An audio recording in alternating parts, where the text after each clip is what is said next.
Hello and welcome to Web3 TV. I'm Lisa Amnegard, and today we are at the World Finance Council FinTech Conference in Dubai. And joining me right now is Gustavo Montero, Chairman of Carter Capital. So thank you so much for joining me. Thank you, Lisa. Pleasure being here. How are you today? Excited. Things are going very well. You know, the markets are doing very nicely for quite some time. So it's good days. So tell me a little bit more about what you do at Carter Capital. We are an asset management company. You know, I used to run a bank in Switzerland. So we do the same thing as we did with the bank, but we only focus on crypto as an asset class. So we manage wealth for clients with crypto as an asset class. So today is about how Dubai can position itself as a global leader in fintech and as a financial global hub. So tell me a little bit more about what opportunities Dubai brings. Well, it's not only Dubai. Dubai is part of the UAE. The UAE is a fantastic opportunity for the Web3 space, mostly because they have the right regulatory environment, really nice, both in Dubai and in Abu Dhabi, and it's working really, really well.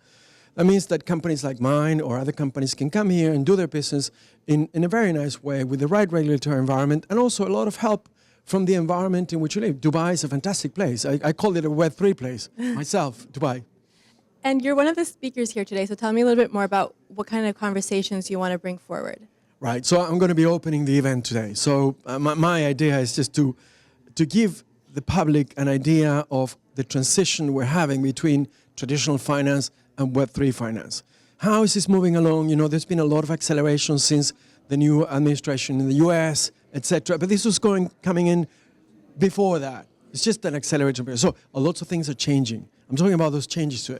So if you were to explain the biggest transition between Web 2 and Web 3 finance, what would you say?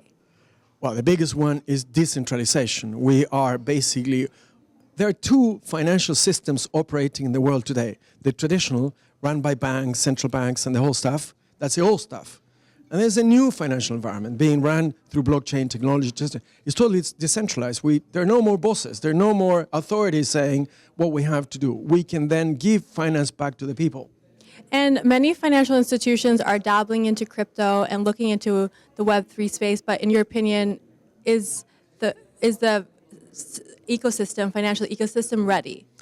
That's a great question. It's not ready, right? It's getting ready. But what's happening is that many financial institutions, what I'm going to tell you is public information, such as BlackRock or Jamie Dimon for JP Morgan, etc., were individuals and institutions that were saying no to all this, right, for years. They've now completely changed. So BlackRock became the biggest company in the world in ETFs, in Bitcoin, etc. JP Morgan and all the others were buying. So what's happening is that they are moving into this sector very big. Last night, there was one company that purchased $1 billion worth of cryptocurrencies last night. Wow. Right, it is in the news this morning.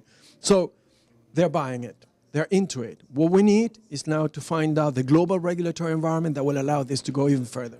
And when it comes to the fintech sector, what are the biggest trends for 2025, do you think? The biggest one is real, world assets tokenization.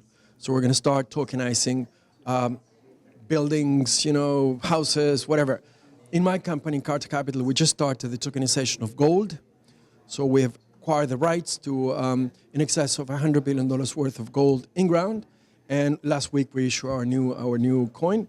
It's called Ounce. It's in the market. It's in Solana. And it represents gold in the ground, audited and certified. So that's what we're doing, real world asset tokenization. We're moving all the real world assets into the Web3 finance environment. Well, I'm not going to keep you too much longer. I know that you're opening today's conference, so thank you so much for speaking with me. It was a pleasure. Thank you, Lisa. It's been a pleasure. And we'll be bringing you more interviews, so make sure to stay tuned. I'm Lisa Amnegard, and you're watching Web3 TV.